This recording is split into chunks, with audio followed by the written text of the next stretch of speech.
Hi there friends, welcome back to our video series on building responsive designs using Figma. I'm your course instructor Naveed, back on the show. Before we dive into our video today, please remember to go to our channel of Skill Fusion Academy and just hit the red subscribe button. That will help you to stay tuned to all our upcoming videos and any additional details, including this exciting series of building responsive designs using Figma.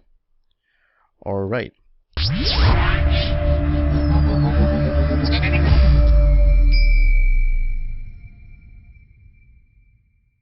So previously we were talking about how we can create frames using Figma, and using those frames, how we could build a basic website layout. And not to worry, I will show you shortly what we worked on previously, and we will continue to build our design from there. And today we are going to talk about a really exciting new feature called auto layouts. Now, just a quick flashback. This is the design that we came up with in our previous session. So we created a basic website layout using the very basic shapes and text and audiovisual components and IA plugins, and we built this basic template for a website for a MacBook Pro 16-inch screen. However, if you recall, this template is not what we call a responsive design, and this is what I mean by responsiveness, because as you see that every single component on this template is actually what we call static, and we have to manually switch out their positions whenever we have to make any modifications, and that could be a real pain whenever any of our clients ask us to make certain changes to our design. And this is where auto layouts comes in. So before I show you how you can integrate auto layout into the design itself, I'm going to show you how auto layout works on the very basic level. Alright, so let's get started. I'm going to start by including a very basic shape here. Let's start with a rectangle. So just clicking R on the keyboard and it brings up a rectangle. Let's add one color to it. Okay. Nope, let's make it a little more friendly. Okay. Let's keep it here. Alright, so we now have a blue rectangle, and we are going to duplicate this. Of course, like whenever you want to build the very basic auto layout structure, you want to duplicate. You want to be able to duplicate frames and components. So the first thing we do is to right-click on this shape here, and we select frame. Now now that this rectangle is inside a frame, we duplicate this. Control D, and we have a duplicate rectangle.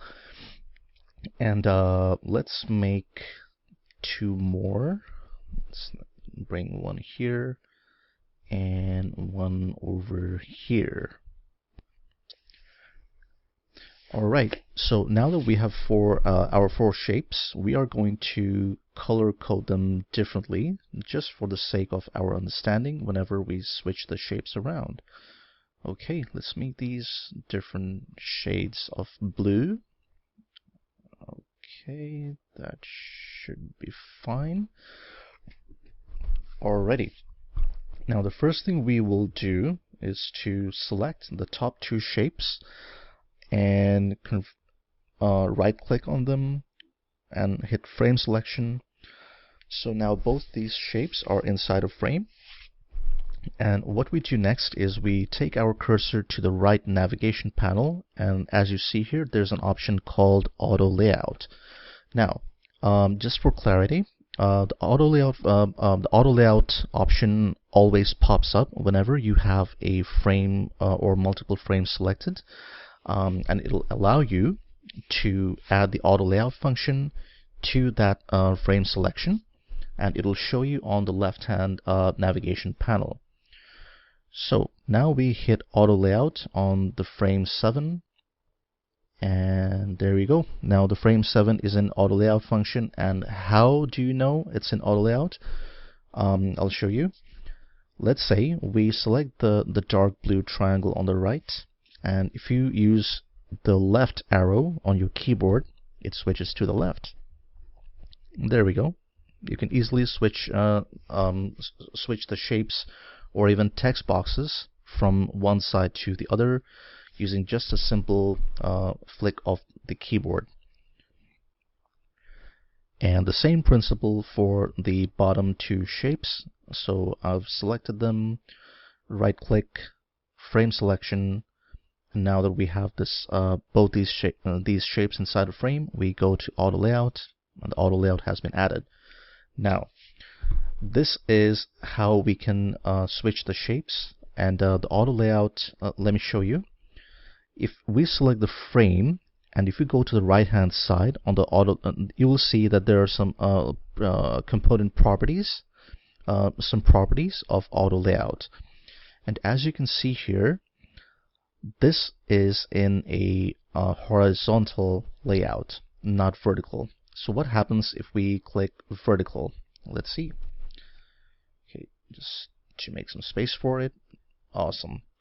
Now let's select the frame 7 again, and we are going to switch this to a vertical layout.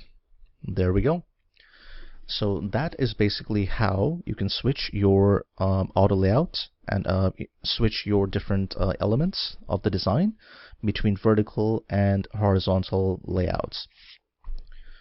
Perfect. So now let's see what happens when we bring these two shapes into the fold. The trick here is that although frame 7 and frame 8 are auto layouts in their own right, in order for you to be able to switch their positions or interchange their positions, we have to select both these frames, frame 7 and frame 8. We have to right click again, frame selection. Don't worry, you can select as many frames as you can. Just make sure you can keep track of them. And now that the entire all four shapes are inside this common frame, frame 9. Now we hit auto layout again.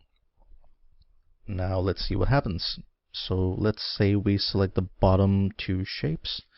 If we hit the top arrow on the keyboard, the up arrow, there we go. The shapes are interchanged vertically. Now, although this looks like a lot of fun, we have to be mindful of whenever we're using auto layout, because sometimes whenever we're using auto layout, there are a lot of constraints put on the design itself. And I will show you what I mean by that when we go into our navigation and different components to build the responsive design. So let's see what happens when we hit the horizontal layout, because right now we're in a vertical format, and this is what happens. We can just switch the pairs of shapes vertically, and let's see what happens when we go horizontal. There we go. All four shapes are in a single line. Now, isn't that fun? And that's just the beginning of it. Let's see what happens when we select each of these shapes individually, and we try to bring all of them into a single auto layout. Okay, let's see what happens here. 1, 2, 3, and 4. Just to make sure we are separating all the components, all the elements. And now we are going to select all of them. Right click, frame selection. Now, as you see that all the different shapes are in different levels of alignment. So when we hit auto layout, there you go. So now you see what happened. All the frames, or all the shapes, come to a more uniform layout with even spacing and even height. Now, this is yet another amazing feature of the auto layout function, And we are going to use more of this when we build our responsive design in our next video. See you soon.